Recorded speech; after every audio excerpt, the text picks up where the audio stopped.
Hola, muy buenos días a todos. Bienvenidos a nuestro primer ANM Live 2020. Hoy desde la casa, porque si te cuidas, nos proteges a todos. Y durante la siguiente media hora vamos a estar hablando sobre la minería en Colombia. Para eso tenemos un invitado muy especial. Él es el vicepresidente de Control, Seguimiento y Seguridad Minera, Javier García Granados. Vicepresidente, buenos días. Hola María Camila, buenos días. Un especial saludo para todos los que están conectados en este Facebook Live, los compañeros de la agencia, los titulares mineros, la ciudadanía general interesada en esta actividad económica que tanta gratitud le tenemos. Obviamente hoy desde la casa con mucha disposición, con mucho ánimo, con mucha fortaleza, acatando las directrices del gobierno nacional en este aislamiento obligatorio. Bueno, sí, señor vicepresidente. Les queremos primero recordar a todos que ya pueden, por favor, empezar a hacernos sus preguntas. Estamos ya mirándolas para poder responderles a todos. Pero primero les queremos comentar a todos que hoy, de hoy hasta el viernes, vamos a estar todos los días conectados a las 9 de la mañana con ustedes para estar tocando temas de minería. Hoy, como saben, vamos a hablar sobre la minería en Colombia. Mañana vamos a hablar sobre cómo se solicita un título minero. El miércoles vamos a hablar sobre el potencial minero en Colombia. El jueves sobre el Sistema Nacional de Salvamento Minero. Y el viernes sobre Ana Minería. Entonces, Vice, mientras nos empiezan a llegar las preguntas, ¿por qué no le vamos contando a la gente qué es la minería y qué es un proyecto minero? Bueno, María Camila, antes de empezar con esa respuesta, y tú mencionaste que dentro de los temas que tenemos en estos ANM Live, vamos a hablar el viernes de seguridad y salvamento minero. El jueves. Y el jueves, entonces quería, a través de este medio, pues mandarles un mensaje de condolencia a las familiares de las personas que murieron ayer en un accidente minero en el municipio de Socha, en Boyacá. Entonces lamentamos mucho que haya pasado esto, atendimos el accidente ayer en horas de la tarde y desafortunadamente 2 personas perdieron la vida. Entonces hoy nuestra comunidad minera, especialmente la comunidad de carbón, está de luto por esta situación. Pero ya hablando de la pregunta en particular, María Camila y todos, pues, ¿qué es la actividad minera? La actividad minera es una actividad económica legal, legítima, que aporta a las finanzas públicas de la nación y a la dinamización de la economía local, regional y nacional.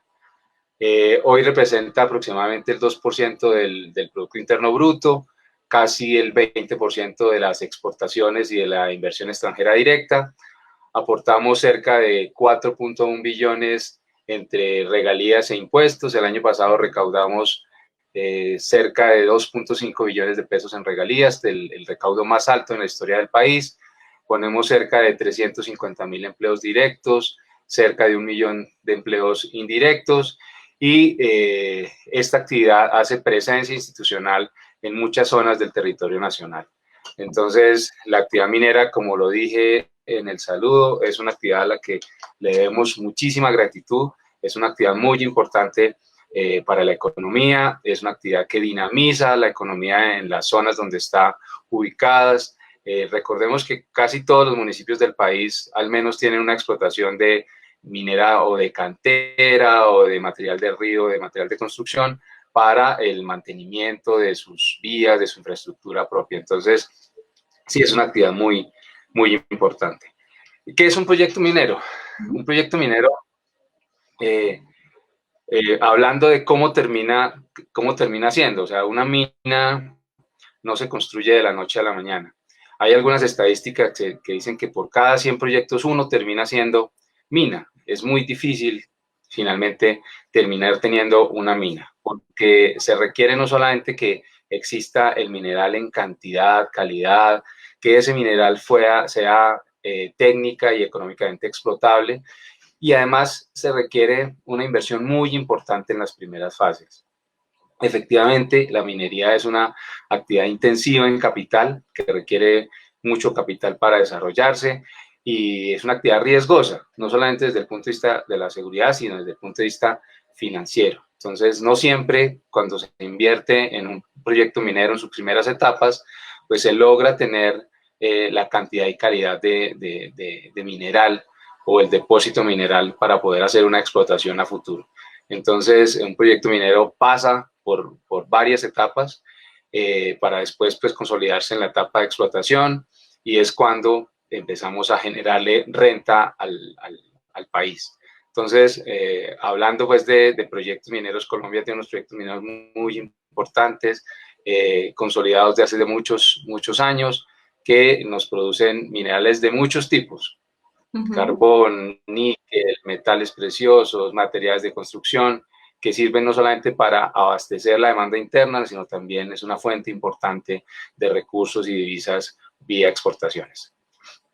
Bueno, vicepresidente, y cuéntenos por favor cuántos títulos mineros y qué proporción del territorio colombiano ocupan.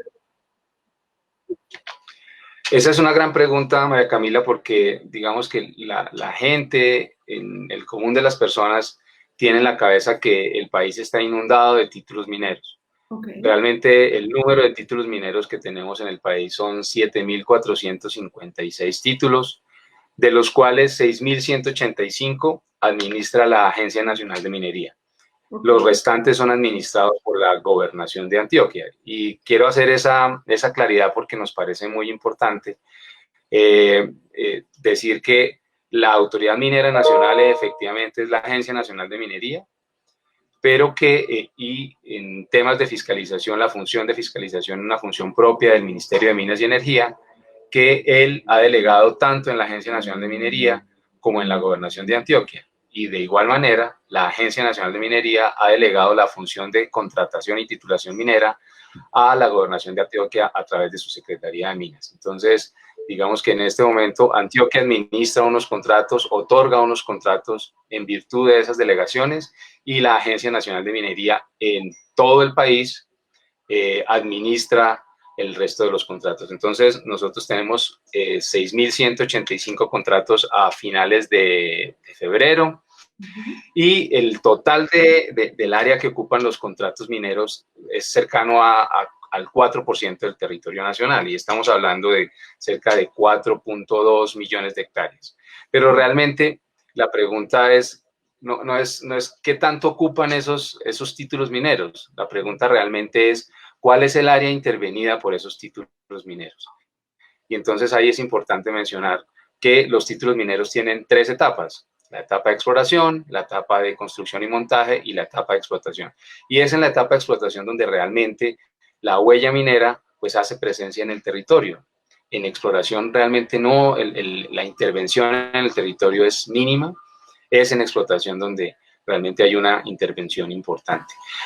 Nosotros hemos hecho unos cálculos a través de la tecnología con la cual disponemos en la Vicepresidencia de Seguimiento y Control, de saber cuál es el área intervenida por la minería en Colombia, y la verdad, María Camila, son cerca a 300.000 hectáreas, son las que están intervenidas. Es realmente muy pequeña la huella de la minería legal, es decir, de los títulos mineros vigentes en el país. Vale, vicepresidente, muchas gracias. Tenemos muchísimos conectados, así que queremos dar muchas gracias por estar en este espacio con nosotros. Entonces, empecemos con todas las preguntas que hay. La primera es de David. Buenos días, quisiera saber cuáles son las etapas del ciclo minero. Ok, yo lo mencionaba hace un momento. El Código de Minas, la Ley 685 del 2001, estableció efectivamente que existen 3 etapas para un título minero. Entonces, típicamente un título minero se otorga por 30 años y las etapas o la duración de las etapas son las siguientes. La primera etapa es la etapa de exploración, que tiene una duración de 4 años, de 3 años, que se puede prorrogar hasta 11 años. Okay. La siguiente etapa es la etapa de construcción y montaje, que tiene una duración de 3 años y se puede prorrogar 1 año más, es decir, 4 años. Y la última etapa es la etapa de explotación, que es el tiempo restante de restar los 30 años de las etapas de exploración y construcción y montaje.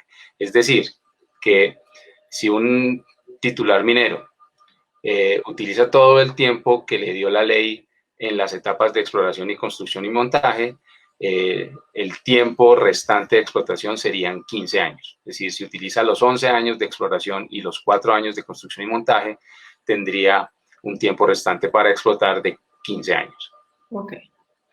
Bueno, vicepresidente, muchas gracias. La siguiente pregunta, ¿quién puede realizar actividades mineras legales en Colombia? Es de Angie. Esa es una muy buena pregunta, porque no solamente los titulares mineros, o sea, los títulos mineros pueden desarrollar actividades mineras, sino que la ley también le ha dado a algunas figuras la prerrogativa de explotar. Entonces, digamos que hablando de explotación, hablando, digamos, de quién puede realizar actividad minera entendida como la exploración, construcción y montaje y explotación, pues claramente es el título minero el que le otorga el derecho al titular minero de realizar esas actividades.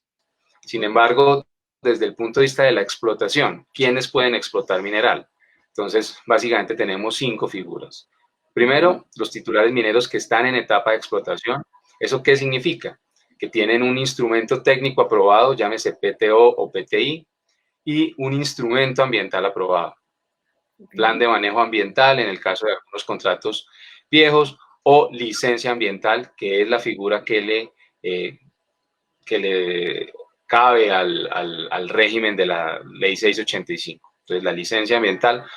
Entonces, los títulos mineros que están en explotación son los que tienen instrumento técnico e instrumento ambiental. Después vienen 2 figuras que tienen prerrogativa de explotar. Entonces, en primer lugar, las solicitudes de legalización que están en trámite. Entonces, hoy en día tenemos dos tipos de esas figuras. El primero es el de la ley 685, que es un mecanismo que el Código de Minas permitió en su momento que las personas que por la razón que fuera no tenían un título minero, lo pudieran a través de un programa de legalización de minería de hecho, que así se llamó, poder, digamos que, explotar y llegar a tener un título minero, un contrato de concesión. Hay algunas solicitudes de legalización que no se han terminado, por lo tanto, la ley les permitía la prerrogativa de explotar. Ellos pueden explotar. La segunda figura también está relacionada con legalización y es el programa de legalización que venía en la ley 1382, que retomaron los planes de desarrollo del 2014 y del 2018, y hoy en día esa figura también permite la explotación, la prerrogativa de explotación, de explotar. O sea, son figuras que no se les hace el seguimiento y control como se le hace a un título minero. Un título minero le revisamos aspectos técnicos, aspectos de seguridad e higiene, económicos, administrativos, ambientales, sociales. Digamos que esas figuras, esas prerrogativas de explotar, sencillamente verificamos que estén cumpliendo con los temas de seguridad e higiene minera y con el pago de la contraprestación económica. Otra figura que tiene la prerrogativa de explotar se llaman las áreas de reserva especial, y es las contenidas en el artículo 31 de la ley 685 y que están, digamos que, definidas para mineros tradicionales, que también por alguna razón no tienen un título minero o un contrato de concesión minera. Entonces, a través de solicitud de parte de la comunidad, se declara una área de reserva especial con unos beneficiarios y un polígono para que esos beneficiarios puedan desarrollar la actividad minera que han venido desarrollando de manera tradicional. Y ese paso del área de reserva especial a un contrato de concesión es lo que les permite explotar. Por otro lado, tenemos otra figura que son los subcontratos de formalización, subcontratos que nacen con la ley del mercurio en el año 2013 y que básicamente permite que personas que no trabajan bajo el amparo de un título minero lo puedan hacer dentro del área de un contrato de concesión de un titular minero. Entonces, esa figura del subcontrato de formalización minera nos permite también explotar. Y finalmente, pues están los mineros de subsistencia, que básicamente la mayoría de las personas los conocemos como los barequeros o los huaqueros, en el caso de las piedras preciosas y semipreciosas. Entonces, los mineros de subsistencia, el plan de desarrollo también, digamos que amplía un poco el espectro de esos mineros de subsistencia, de barequeros a también mineros de subsistencia para material de arrastre, arcilla, otro mineral que se me escapa en este momento. Pero básicamente esos son las 5 figuras que permiten explotar legalmente en Colombia cualquier mineral que yace o subyace en el suelo y en el subsuelo. Bueno, Vice, muchas gracias. Queremos saludar a todos los que nos están viendo desde Valledupar, desde Medellín, desde Boyacá. Muchas gracias por conectarse. Y la siguiente pregunta es de Marcela. Ella nos dice, nos pregunta cuáles son los departamentos mineros por excelencia. Digamos que la titularidad minera, uno puede hacer un acercamiento a la actividad minera a través como de 2 visiones. Una por la distribución de los títulos mineros, y si uno se va por ahí, digamos que la foto de esa actividad minera, básicamente su resultado es que aproximadamente el 40% de los títulos mineros son de materiales de construcción, pero si uno la foto la toma desde el lado de los ingresos, pues los ingresos importantes que recibe el país están concentrados básicamente en carbón, ferroníquel y metales preciosos. Okay. ¿Y dónde está concentrada la actividad minera? Entonces, si uno lo mide por titularidad, básicamente está concentrada en Antioquia, Boyacá, Cundinamarca y norte de Santander. Esos son los departamentos que concentran la mayoría de los títulos mineros.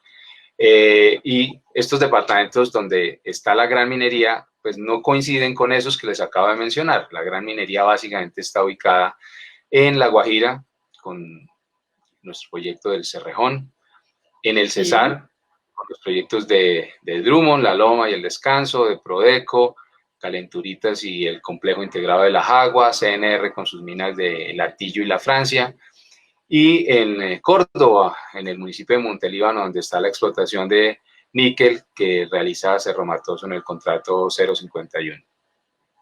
Ok. Bueno, tenemos otra pregunta muy buena, nos la hace Jonathan, dice, ¿qué podría responderle a aquellos, ay, un segundo, porque son tantas que se me están bajando. Sí, hay mucha gente conectada, muy bien, saludos a todos. Ya tenemos muchísimas. Bueno, un segundo, vamos a ir con otra porque se me perdió esa. A las personas que nos están haciendo esas preguntas a través del Facebook Live, a todos les vamos a responder, ya sea vía electrónica, todas las inquietudes que tengan. Sí, exacto. Sebastián nos dice, ¿puedo tener un título minero en un páramo si este no se ha caracterizado como tal, si no se ha delimitado como páramo? Esa es una muy buena pregunta. Entonces, en el país, digamos que tiene como 3 áreas que son muy importantes a tener en cuenta para la explotación de recursos naturales no renovables y principalmente pues, para el tema minero. Entonces, hay unas áreas que están excluidas de la minería, es decir, ahí no se puede ni otorgar ni se puede realizar ningún tipo de actividad minera. Y básicamente las áreas excluidas de la minería están relacionadas con los parques naturales nacionales, los parques naturales regionales, los páramos, que ahorita le respondemos la pregunta precisa a la persona que nos la está haciendo, los humedales de la Convención Ramsar y las áreas de reserva forestal que son productoras. Ahí no se puede hacer minería. Respecto a la pregunta que él dice, de si en un páramo le podemos otorgar el título minero, así el páramo no haya sido delimitado de manera definitiva, la respuesta es no, porque digamos que los páramos están hoy, los que no están delimitados definitivamente, tienen un área de referencia que fue la que se dispuso en el Atlas de Páramo que publicó el Instituto Alexander von Humboldt en el año 2007. Entonces, esos páramos, esa área de referencia se encuentra en el catastro minero y así el título, así el páramo no haya sido limitado definitivamente, si su solicitud minera se superpone con el área de referencia, la Agencia Nacional de Minería rechaza esa solicitud, es decir, ahí no le van a otorgar ningún contrato. Ok, bueno. Freddy nos pregunta, ¿cómo se están fiscalizando las zonas de minería restringida contempladas en el artículo 35 de la Ley 685 del 2001? ¿Tal vez es lo mismo? Entonces, no es lo mismo. Ahí me faltaron dos cosas a la respuesta que dimos anteriormente. Entonces, hay unas áreas donde la minería es excluida y hay otras áreas donde la minería es restringida. Okay. Entonces, las áreas de minería restringida, ¿qué significan? Que se necesita un permiso adicional para poder hacer minería. Entonces, por ejemplo, se necesita una sustracción de área, si es una área de reserva forestal, se necesita un permiso de la alcaldía, por ejemplo, si el proyecto minero se hace en una zona urbana, se necesita un permiso, por ejemplo, de el beneficiario de un área de utilidad pública. Voy a poner el ejemplo de una hidroeléctrica. Entonces, alguien está construyendo una hidroeléctrica, tiene que hacer una inundación en una área importante. Entonces, esta zona es considerada utilidad pública y el beneficiario de esa utilidad pública es el que le otorga el permiso al titular minero para poder ejercer la actividad. Entonces, esas zonas de minería restringida necesitan un permiso adicional y están el resto de zonas, las que no son ni excluidas ni restringidas, que se puede hacer minería solamente con el título minero y con los permisos normales. Y hablo de normales refiriéndome al programa de trabajos y obras y a la licencia ambiental. En todo caso, o en cualquier caso, ejercer la actividad minera requiere sí o sí de permiso ambiental y de tener un plan minero. Respecto de la pregunta que hace la persona, que cómo hacemos el seguimiento a esos títulos, lo hacemos común y corriente, como hacemos el seguimiento a cualquier otro contrato. ¿Cuál es el seguimiento que nosotros le hacemos a los títulos mineros? Nosotros verificamos 6 aspectos. Entonces, ya lo mencionaba anteriormente, aspectos técnicos. Entonces, dependiendo de la etapa en la que esté el contrato, si está en exploración, en construcción, montaje o en explotación, verificamos el PTO, el programa de exploración, aspectos de seguridad minera. Entonces, si el contrato está en explotación y es minería subterránea, pues utilizamos el decreto 1886. Si es minería a cielo abierto, utilizamos el decreto 2222. Revisamos aspectos administrativos como el formato básico minero, la póliza minero ambiental, aspectos económicos, es decir, que nos paguen las contraprestaciones.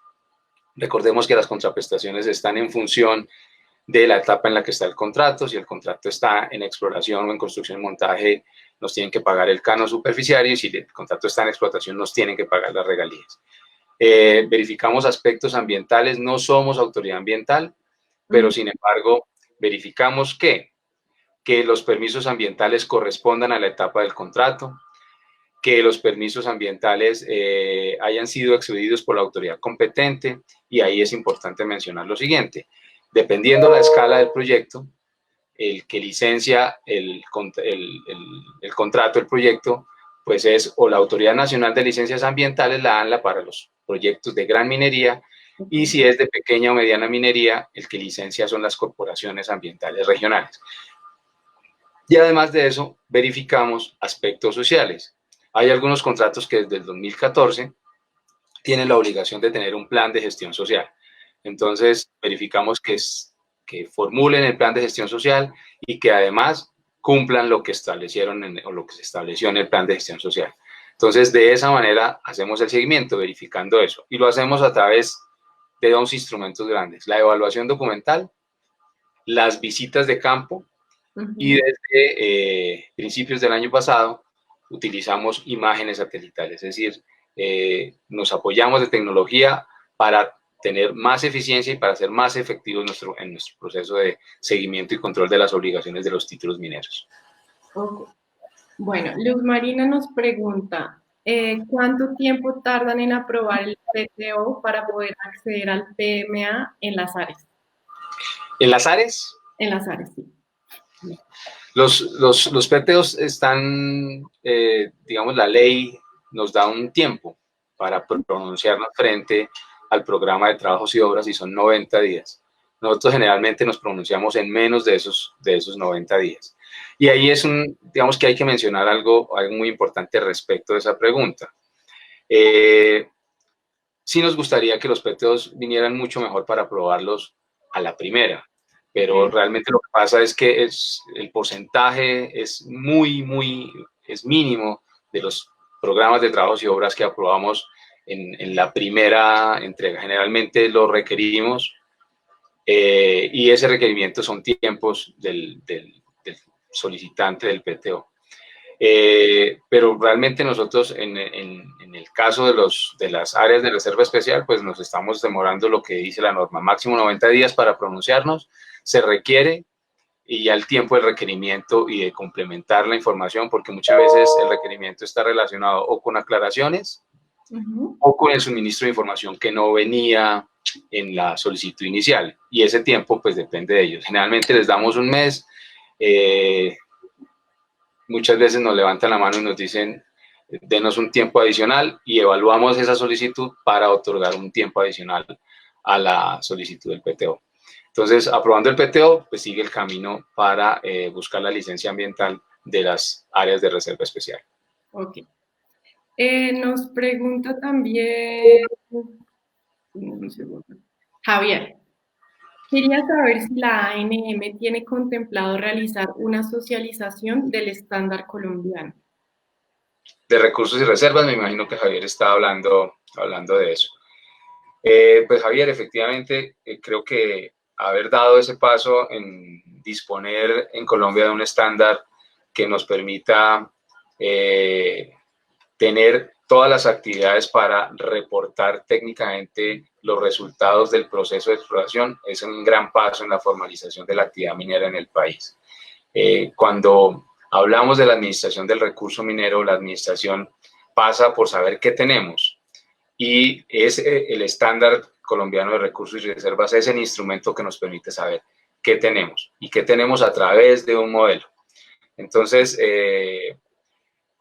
nosotros en eso hemos hecho muchísimas socializaciones a lo largo y ancho del país acerca de cómo funciona el estándar, cuáles son los elementos que contiene el estándar, y efectivamente seguimos haciendo socializaciones de eso.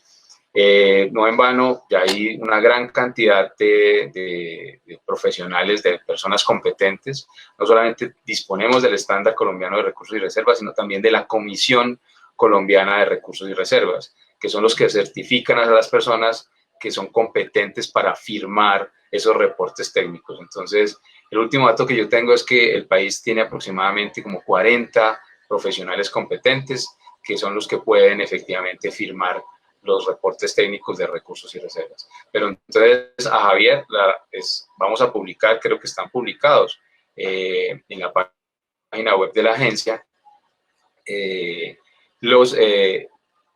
las fechas de eventos relacionados con recursos y reservas. Digamos que en eso hemos hecho una tarea muy juiciosa de prácticamente recorrer el país a lo largo y a lo ancho para llevar, digamos, esa capacitación del estándar colombiano de recursos y reservas. Bueno. Mira, se me está acabando el tiempo. Sí, ya, dice, ya vamos a acabar. Solo queríamos saludar a todos los estudiantes de las facultades de Minas que sabemos que en este momento están conectados. Muchas gracias por apoyarnos hoy y los esperamos el resto de la semana. No, y un saludo muy especial. La última pregunta, yo creo que alcanzamos. Listo. Sobre las imágenes digitales, la gente quiere saber cómo las recolecta la ANM y cómo pueden tener acceso a ellas. Bueno, esa es una gran pregunta. Nosotros disponemos de un centro de monitoreo, un centro de control de la producción, y ahí es donde analizamos las imágenes. Nosotros tenemos imágenes de dos tipos. Tenemos una suscripción que nos permite tener imágenes diariamente. Esas imágenes no son de alta resolución, digamos que son de una resolución entre 3 y 5 metros, y tenemos imágenes prácticamente diarias de más o menos 40.000 kilómetros cuadrados. Y tenemos otra suscripción que tenemos unas imágenes con mayor resolución que va de entre 30 centímetros y 1 metro. Entonces, con esos dos elementos combinados hacemos análisis de imágenes satelitales sobre el territorio que nos permite ser más efectivos en la fiscalización. imágenes como por ejemplo, o análisis como por ejemplo, ¿qué pasa en el territorio en un periodo de tiempo? Entonces hacemos análisis multitemporales para decir qué pasó en el área de un contrato minero entre el 2015 y hoy. ¿Cuál ha sido la evolución? Si, digamos, lo que se ve en las imágenes respecto de los cambios en la cobertura vegetal obedecen a actividades mineras o actividades agrícolas o a otro tipo de actividades económicas. ¿Cómo van avanzando, por ejemplo, los trabajos mineros, los tajos de los proyectos mineros? Entonces, nos permite hacer una serie de análisis para ser más efectivos y más eficientes en nuestra función de seguimiento y control de las obligaciones de los títulos mineros. Listo, Vice, muchas gracias. A todos nuestros viewers les recordamos que las preguntas que tienen las vamos a responder. Si no alcanzamos, igual las vamos a responder en el transcurso de la semana. Les recordamos que vamos a estar conectados mañana a las 9 de la mañana, por acá también, para hablar sobre los títulos, cómo se solicita un título minero. Muchísimas gracias al vicepresidente Javier García. Esperamos que tengan muy buen día, que usted y su familia se sigan protegiendo y a todos nuestros viewers también. Los esperamos mañana. María Camila, muchas gracias. Un saludo a todos. Muchísimas gracias por la participación. Creo que este es el Facebook Live donde hemos tenido una mayor concurrencia y también pues el mensaje es de que todos nos quedemos en casa, de que nos protejamos nuestra familia y que pues, de esta situación seguramente vamos a salir muy fortalecidos. Un saludo a todos y un abrazo muy especial. Chao. Gracias. Adiós. Chao.